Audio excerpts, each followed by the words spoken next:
The Los Angeles Lakers have suffered a devastating Game 4 loss to the Phoenix Suns. However, it seems like this is actually one of our fewest problems right now, considering everything that went on in that game. Everything in that game at the first half was great. It seemed like everything was going off to a great start. I thought the Lakers were in a great position to win. And LeBron James really started to look like his old self. He was hitting passes. He was, getting in the paint. He really was jumping. He was catching lobs. He was really looking like his old self. And you thought about, okay, we got LeBron starting to go, Anthony Davis coming along, everything was going to start to look great. But for whatever reason, everything just started to snowball after that. But once you started to think that everything was going to start going our way, it just went the complete opposite way. Everything started to go against us. Going into the game, we were already doing it without KCP, which is one of our best perimeter defenders. And, he's actually our third best player when you think about it, especially from last season. And he's clearly one of our most important players to our team. And then Anthony Davis all of a sudden just gets injured. You see him going for a layup. He blows the layup, which was a complete open lane. So you knew that something was wrong. And he immediately goes down holding his left groin. I'm not absolute positive about that, but I'm pretty sure it was his left groin. And it was almost halftime. So he kind of just got up and left, and he kind of just went to the locker room, and then he never returned back to the game. He was 2 for 9 from the field. He only had 6 points in the game.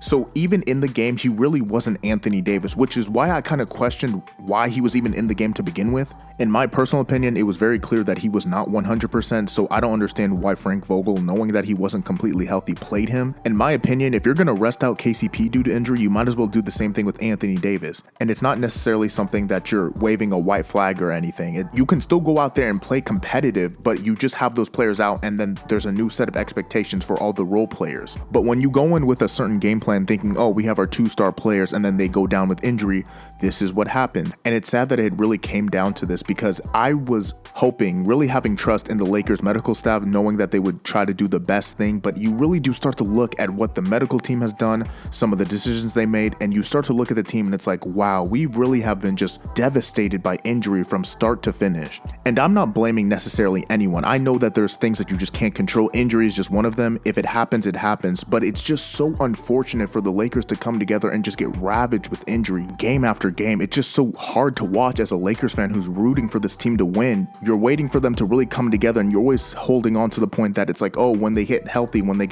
But if they don't get healthy, it's like, oh, okay, when are we really going to hit that switch? Otherwise, you're just kind of standing around in the 7th seed. You really don't have much going for yourselves, and you start to look at this team and go, what can we actually do? Today was an absolute embarrassment. We shot poorly from the field. We could not hit threes, which is something I've lamented about this team. We have such poor floor spacing, and all of those little minor issues that we've had during the regular season are starting to pop up during the playoffs. You're starting to see turnovers. You're starting to see really long stretches where they can't score. And I get it. All teams are dependent on their 2 best players. But when you literally cannot generate offense without LeBron James or Anthony Davis scoring, there is a literal issue when it comes to this team. We can really lock down when we choose to, but when we're not playing great defense and we're going long stretches without scoring, it's just a recipe to lose. You're not going to win the game playing like that. And that's the biggest thing that I feel like when it comes to the Los Angeles Lakers. You don't know what type of team you're going to get on any given day. One day they'll be really good, the next they'll just come out really flat, and it's just kind of hard to watch. We need the role players to step up, and I understand why LeBron James kind of looked non-aggressive during that second half. You would probably think, oh, no Anthony Davis, he's going to try to take more shots, but that's not really how LeBron James works.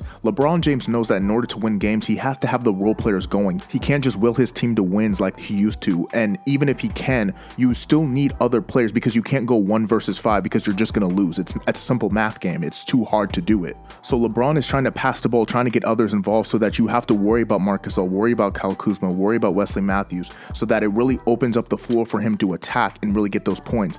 But if you're just focused on LeBron James and the others aren't hitting shots, then all you're going to do is contest everything that LeBron James does. And that's exactly what you saw. They started zeroing in on LeBron James because they knew that the others couldn't hit shots. They were building walls. They were really sending multiple bodies at him anytime he tried to drive into the lane. So it was just hard for him to drive because he knew that other players couldn't hit shots. So like I'm saying, role players have to step up and hit their shots. You are getting paid millions of dollars to play the game of basketball. You have to do your job at the highest level. No excuses. You got to get it done. And I'm really starting to get frustrated when it comes to Kyle Kuzma, because I've lamented the fact that he is our most inconsistent player. He'll have a good game, then he'll follow it up with 3 bad games. And it's like, what are you doing? And I understand that just a good game is not scoring. You can impact the games in other ways like defense, rebounding, etc. But Kyle Kuzma is just so inconsistent. You don't know what you're going to get out of him.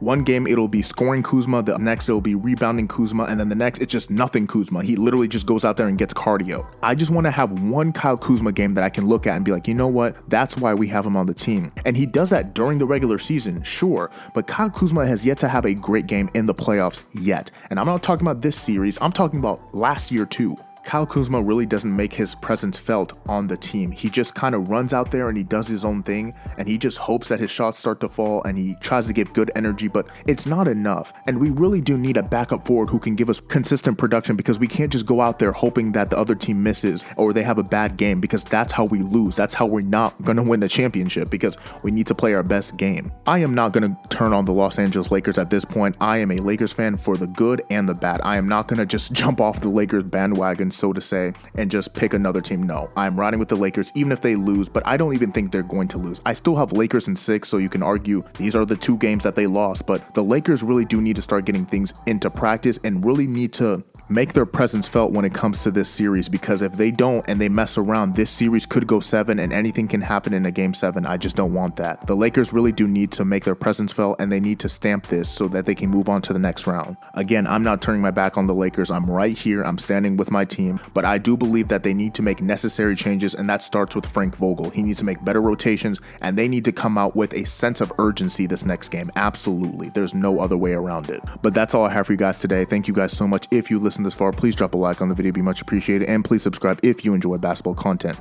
Please drop a like on this video if you enjoy basketball content, and please let me know what you guys think about this game overall. I know a lot of you guys were frustrated, so please let's hear your frustration down in the comment section below and let's talk about it. But without further ado, guys, I am out. Peace.